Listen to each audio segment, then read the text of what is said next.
Hello everyone, कैसे हैं आप सब। एक बार पुनः से कोचिंग क्लासेस पर स्वागत है। और बच्चों, क्लास 12 केमिस्ट्री एनसीईआरटी में एक नया चैप्टर स्टार्ट कर रहे हैं, जिस चैप्टर का नाम है नाइट्रोजन युक्त कार्बनिक यौगिक।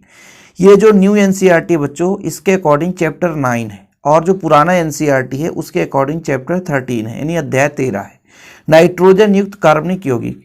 जो नया एनसीईआरटी है उसमें केवल आप दो चीज़ पढ़ोगे, एक तो एमीन और दूसरा डाइजोनियम लवण।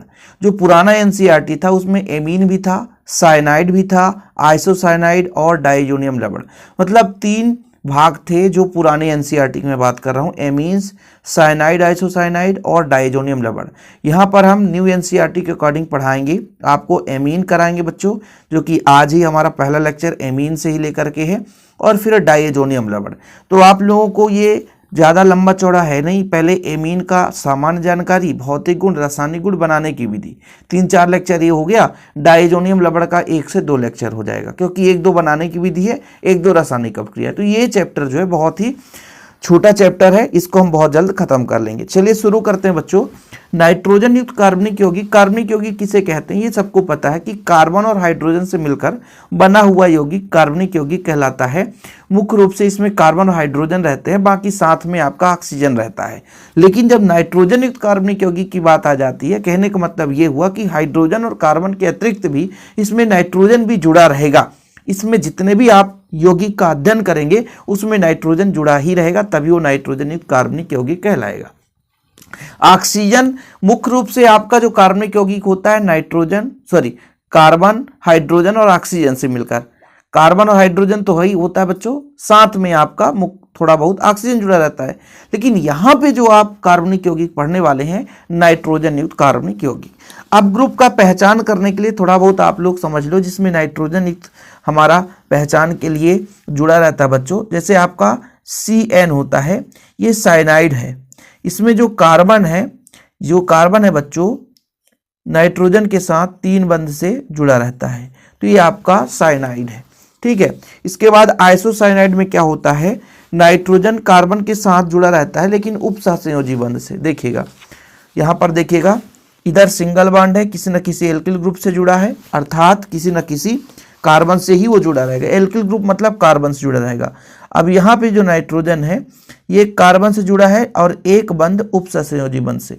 मतलब यहाँ पर टोटल नाइट्रोजन की क्षमता होती है एक प्रकार से नाइट्रोजन की बंध बनाने की 3, लेकिन यहाँ पर एक बंध एल्किल ग्रुप से जुड़ा है, 2 ये आपका और कार्बन से जुड़ा है, तो 3 तो हो गया, तो एक उपसहसंयोजी बंध बनाता है। इसे आइसोसाइनाइड कहते हैं बच्चों। क्या? आइसोसाइनाइड। ठीक है। ये थोड़ा सा आज बेसिक है, इसलिए आप लोगों को समझना जरूरी है। और ये आपका बच्चों साइनाइड है, क्योंकि ग्रुप में हमेशा मिलता रहता है। इसके बाद नाइट्रोजन युक्त कार्बनिक यौगिक में जैसे ये सिंगल बॉन्ड है, नाइट्रो NO2, ये आपका होता बच्चों नाइट्रो यौगिक। जिसमें भी आपका जुड़ा रहेगा वो नाइट्रो यौगिक कहलाता है। अब आपके सिलेबस में नहीं है, पहले नाइट्रो यौगिक का भी अध्ययन कराते थे, ठीक है, हम लोगों के जमाने में। अब इसको हम यदि बोले कि किस प्रकार से जुड़ा रहता है, तो ये जो नाइट्रोजन होता है बच्चों, ये ऑक्सीजन से, एक ऑक्सीजन द्विबंध से जुड़ा रहता है। इसके बंध बनाने की क्षमता तो केवल 3 ही है, किसी भी नाइट्रोजन की बंध बनाने की क्षमता 3 ही है, तो एक ऑक्सीजन के साथ उपसहसंयोजी बंध से जुड़ जाता है। ठीक है। या कि फिर मान लीजिए कुछ इस प्रकार से इलेक्ट्रॉन ले दे करके स्थानांतरित होकर के कि द्विबंध से ऑक्सीजन से जुड़ा है, लेकिन यहाँ पर यदि बनेगा तो एक इलेक्ट्रॉन स्थानांतरित कर देगा, तो ये एक इलेक्ट्रॉन की कमी हो जाएगी, यहाँ पे अधिकता हो जाएगी। तो ये आपका नाइट्रो यौगिक का ही पहचान है। ठीक है बच्चों। अब यदि मैं नाइट्राइट की बात करूं तो ONO होता है, ONO, ये होता है बच्चों आपका नाइट्राइट। नाइट्रोजन युक्त सभी के सभी यौगिक हैं, मतलब ये आप इधर एल्किल ग्रुप जुड़ा रहेगा, तो नाइट्राइट यौगिक कहलाएगा। नाइट्रोजन युक्त कार्बनिक यौगिक हैं सबके सब। हम जो आज के इस लेक्चर में मुख्य रूप से उद्देश्य लेकर आए हैं एमीन, जिसमें बच्चों आपका NH2 जुड़ा रहेगा, ध्यान रखिएगा, NH2, यानी नाइट्रोजन की बंध बनाने की क्षमता आपके पास ये क्लियर है कि 3 ही होती है। तो भाई साहब, एक यहाँ पर आपका नाइट्रोजन, 2 हाइड्रोजन हो गया। ठीक है। तो ये आपका हो गया बच्चों एमीन। अब यहाँ पर एमीन है, इसे हम प्राथमिक एमीन कहते हैं। लेकिन यहीं पे बच्चों यदि एक हाइड्रोजन निकल जाए और ये किसी 2 एल्किल मूलक से जुड़ जाए, नाइट्रोजन किसी 2 एल्किल मूलक से जुड़ जाए, तो ये आपका द्वितीयक एमीन बनाएगा। और वहीं पे कहीं ये नाइट्रोजन किसी 3 एल्किल मूलक से जुड़ जाए तो आपका वो तृतीयक एमीन कहलाएगा। ध्यान रखिएगा, ये आपका प्राथमिक एमीन है, किसी एक एल्किल ग्रुप से जुड़ा रहेगा। ये आपका द्वितीयक एमीन है, किसी 2 एल्किल ग्रुप से जुड़ा रहेगा। ये आपका तृतीयक एमीन है, किसी 3 एल्किल ग्रुप से जुड़ा रहेगा। ठीक है। और एक जो डाइएजो समूह होता है बच्चों, जो अभी हाफ ईयरली के ऑब्जेक्टिव में आया था, ये N पॉजिटिव है और यहाँ पे ट्रिपल बॉन्ड N, या बच्चों ऐसा भी हो सकता है N2 पॉजिटिव। तो ये आपका डाइएजो समूह आता है कि डाइएजो समूह से क्वेश्चन आया था, ये डाइएजो समूह है, इसी से बनता है डाइएजोनियम यौगिक। ठीक है, ये हम कुछ बेसिक चीज चर्चा कर रहे थे। आज का हमारा मुख्य रूप से टास्क है बच्चों एमीन। एमीन होता क्या है? अमोनिया से व्युत्पन्न यौगिक है। अमोनिया से व्युत्पन्न यौगिक का मतलब क्या है? अमोनिया का सूत्र होता है बच्चों NH3। देखिएगा NH3, ये आपका है अमोनिया। अमोनिया से यदि हाइड्रोजन निकल जाए और उसके जगह एल्किल ग्रुप जुड़ जाए तो फिर आपका बन जाएगा RNH2। ये आपका बन गया बच्चों एमीन। क्या बन गया? एमीन, और वो भी आपका प्राथमिक एमीन। या तो आपका एल्किल और या तो एरिल। आर का मतलब है बच्चों या तो इसमें एल्किल समूह जुड़ जाए या तो आपका एरिल समूह जुड़ जाए। यदि एल्किल ग्रुप जुड़ेगा तो एल्किल व्युत्पन्न आपका एमीन कहलाएगा, और यदि एरिल ग्रुप जुड़ेगा तो आपका एरिल व्युत्पन्न एमीन कहलाएगा। अब जैसे मैं बात करता हूं बच्चों, ये हमारा एक एल्किल ग्रुप है। ठीक है, ये तो क्लियर है ना, एक एल्किल ग्रुप है। इसी की जगह यदि मान लीजिए 2 एल्किल ग्रुप जुड़ जाए तो आपका फिर वो द्वितीयक एमीन का निर्माण करता है। अभी मैं बताता हूं, ये NH3 है, ये आपका बच्चों NH3 है, ये आपका अमोनिया है। क्लियर है? मैं यदि आपसे कहूंगा तो कहोगे सर ये तो अमोनिया है। अब अमोनिया से एक हाइड्रोजन निकल जाए और एक एल्किल ग्रुप जुड़ जाए तो आपका ये कहलाएगा प्राथमिक एमीन। क्या कहलाएगा बच्चों? प्राथमिक एमीन। ठीक है, ये प्राथमिक एमीन है। और फिर यदि एक हाइड्रोजन और निकले और 2 एल्किल ग्रुप जुड़ जाए तो फिर आपका ये NH, ये कहलाता बच्चों तृतीयक एमीन। क्या कहलाएगा? तृतीयक एमीन। क्या कहलाता है? तृतीयक एमीन। और बच्चों यदि हम कह दें कि मान लीजिए 3 एल्किल ग्रुप जुड़ जाए, 3 एल्किल ग्रुप, 1, 2 और 3 एल्किल ग्रुप जुड़ जाए, फिर ये सिंगल नाइट्रोजन है, तो फिर ये आपका हो जाएगा तृतीयक एमीन। क्या हो गया बच्चों? तृतीयक एमीन। ठीक है, समझ में आ गया? प्राथमिक, द्वितीयक, तृतीयक एमीन। हम आपसे कह दें कि अमोनिया से या तो एरिल व्युत्पन्न या तो आपका एल्किल व्युत्पन्न, दो में एक ही आपका ये एमीन कहलाता है। अर्थात अमोनिया से हाइड्रोजन निकल जाए, उसके जगह एल्किल या एरिल व्युत्पन्न यानी एल्किल मूलक या एरिल मूलक जुड़ जाए तो आपका बन जाता है बच्चों एमीन। आज हमारा पूरा बेसिक ही रहेगा क्योंकि पहला लेक्चर है ना, और आप लोगों को डायरेक्ट समझाने लग जाऊं तो समझ में भी नहीं आएगा ना भाई। डायरेक्ट मैं आपसे कह दूं कि ऐसा ऐसा तो आप वैसे भी नहीं समझ पाओगे, इसलिए थोड़ा बेसिक से चलो, हाई लेवल तक चलेंगे, कोई दिक्कत नहीं है। फिलहाल इतना क्लियर है, यहां तक समझ में आया। अब बात आ जाती है बच्चों कभी कभी एलिफेटिक एमीन और एक एरोमेटिक एमीन। हम पूरा कंप्लीट चर्चा करेंगे।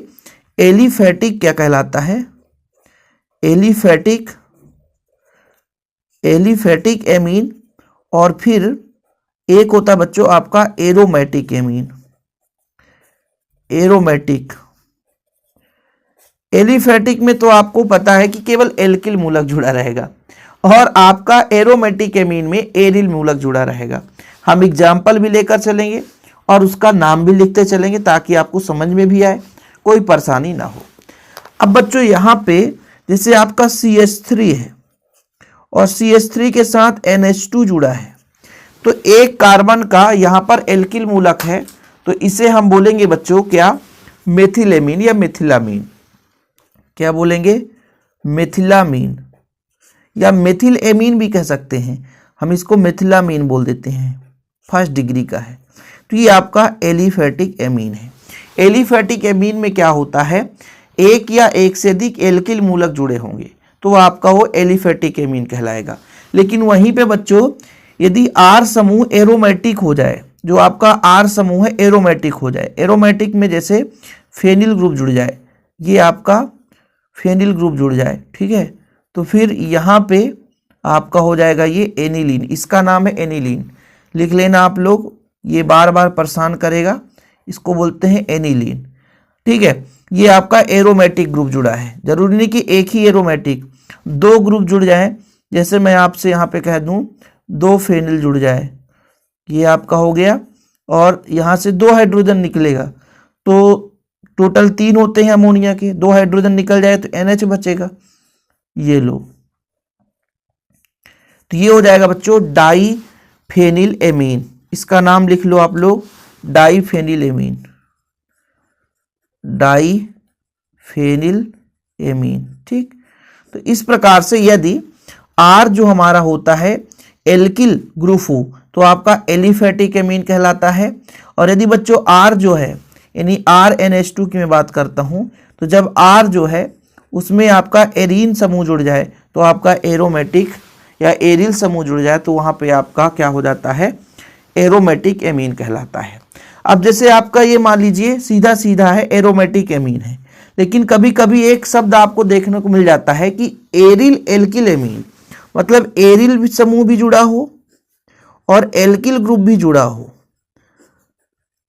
कभी ऐसा आपने देखा है कि एरिल समूह भी जुड़ा हो और एल्किल समूह भी जुड़ा हो और एमीन ग्रुप कहलाए। ऐसा कैसे?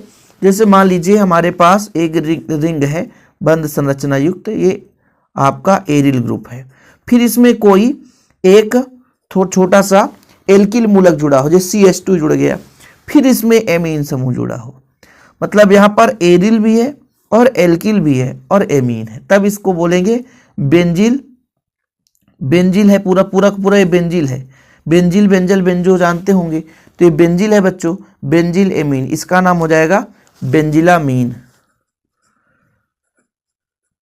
बेंजिलामीन। ठीक है, बेंजिल एमीन मतलब बेंजिलामीन, क्योंकि यहां पर आपका एरिल समूह भी जुड़ा है, देख लो। ठीक है, और फिर यहां पर आपका एल्किल समूह भी जुड़ा है, इस पूरे का नाम है बेंजिल। ठीक है, और NH2 एमीन हो गए तो बेंजिलामीन हो गए बच्चों। तो एमीन का वर्गीकरण था, थोड़ा सा आप लोग देख लो कि क्षारीय एमीन, क्षारीय प्रकृति के एमीन अमोनिया के एल्किल या एरिल भी उत्पन्न होते हैं, जिनमें अमोनिया का एक या एक से अधिक हाइड्रोजन परमाणु एल्किल या एरिल समूह से विस्थापित हो जाता है। यदि हाइड्रोजन परमाणु विस्थापित हो तो एक हाइड्रोजन परमाणु विस्थापित हो तो प्राथमिक एमीन, 2 हाइड्रोजन परमाणु विस्थापित हो तो द्वितीयक एमीन, और तीनों विस्थापित हो जाए तो तृतीयक एमीन का निर्माण होता है। कहने का तात्पर्य वर्गीकरण किया गया है कि एक आपका हाइड्रोजन विस्थापित होगा और एक एल्किल ग्रुप जुड़ेगा, या एक आपका R जो समूह है जुड़ेगा, वो प्राथमिक एमीन होगा। जैसे यहाँ पर देखिए अमोनिया है, एक हाइड्रोजन निकला तो प्राथमिक एमीन, 2 हाइड्रोजन निकला तो द्वितीयक एमीन, तीनों हाइड्रोजन निकल गया और हमारा एक ग्रुप जुड़ गया तो तृतीयक एमीन हो जाता है।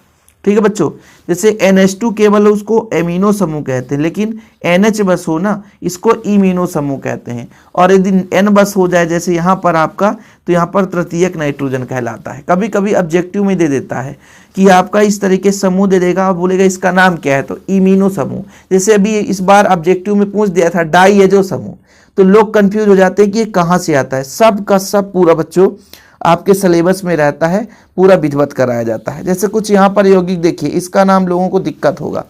ये आपका CH3 बच्चों मेथेन से बनता है, मेथिल, तो 4 जुड़ा है तो टेट्रा मेथिल, और ये अमोनिया का भी उत्पन्न है, इसलिए अमोनियम पॉजिटिव है और फिर आयोडाइड।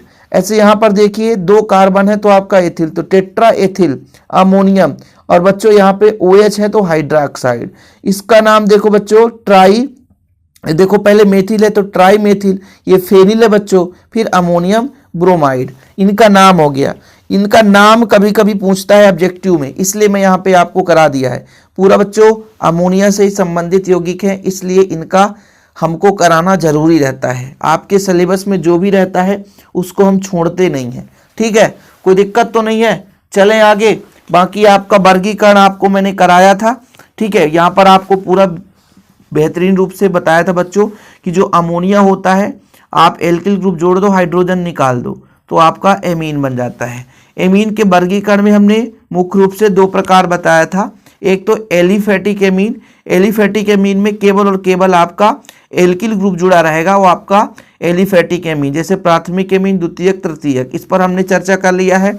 एरोमेटिक एमीन में क्या होता है बच्चों, जब R जो है एरोमेटिक समूह जुड़ा हो, जैसे एग्जाम्पल में मैंने एनिलीन समझाया, डाइफेनिल समझाया, ट्राइफेनिल भी आप कर सकते हो। ठीक है, ये ट्राइफेनिलामीन है, फेनिलामीन है, इसको लिखना है तो लिख सकते हो ट्राइफेनिलामीन।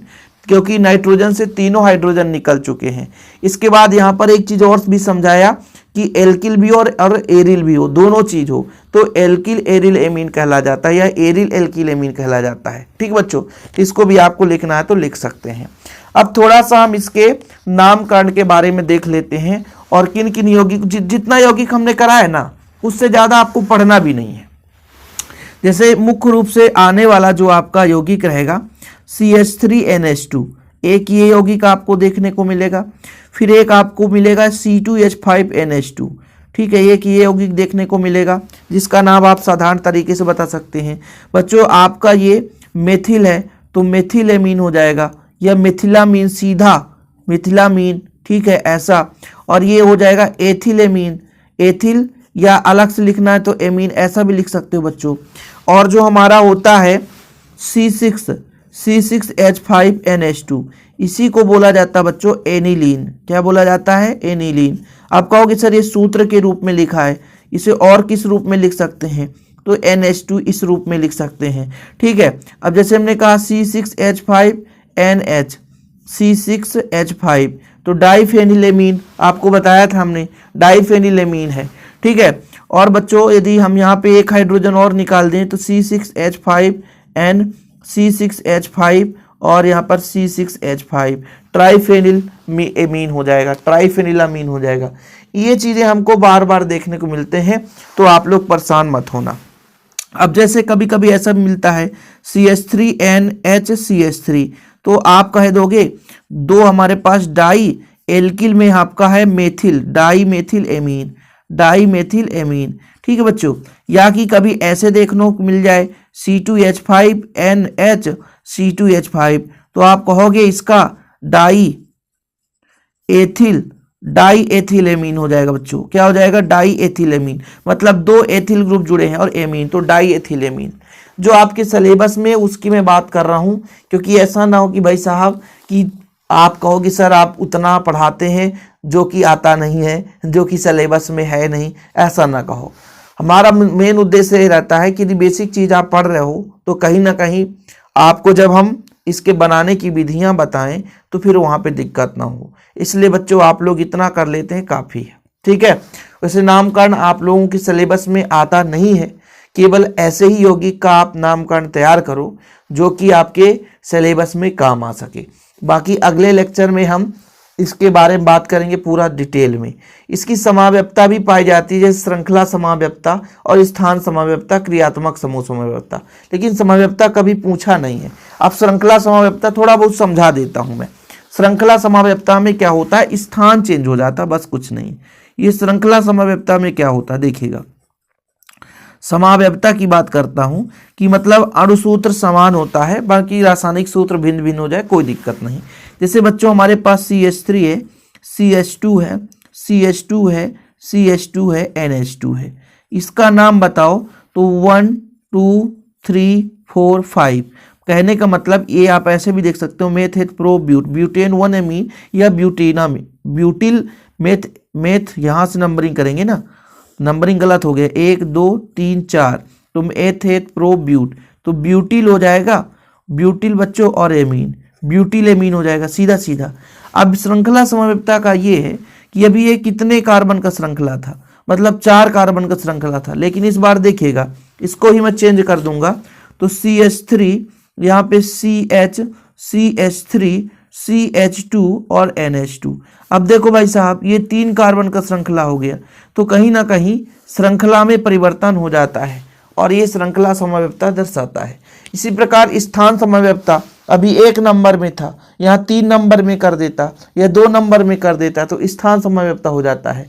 बाकी इसका क्रियात्मक समूह, ठीक है, जैसे हमने आपको बताया था ये एमीन है, और फिर बच्चों ये जैसे मान लीजिए द्वितीयक में बदल सकता है, तृतीयक में बदल सकता है, मध्यव्यपता भी होता है, इसकी समाव्यपता भी होती है, लेकिन फिलहाल आपके सिलेबस में समाव्यपता कभी नहीं पूछा जाता। प्रकाशिक समाव्यपता भी मतलब इसके 4-5 समाव्यपता है, लेकिन बच्चों जो आपके एग्जाम में आए, टाइम भी कम है, उस हिसाब से हम पढ़ाएंगे और अगले लेक्चर में हम बात करेंगे कि पूरा बनाने की विधि कंप्लीट एक ही लेक्चर में हो जाएगा। और आज के लिए इतना ही। वीडियो पसंद आए तो लाइक करके शेयर कर दें। और बच्चों हमसे यदि जुड़ना है, नोट्स लेना है तो कॉन्टैक्ट नंबर है 96852991 96852991। डिस्क्रिप्शन पे हमारे ऐप का लिंक मिल जाएगा, वहां से भी आप जुड़ सकते हैं।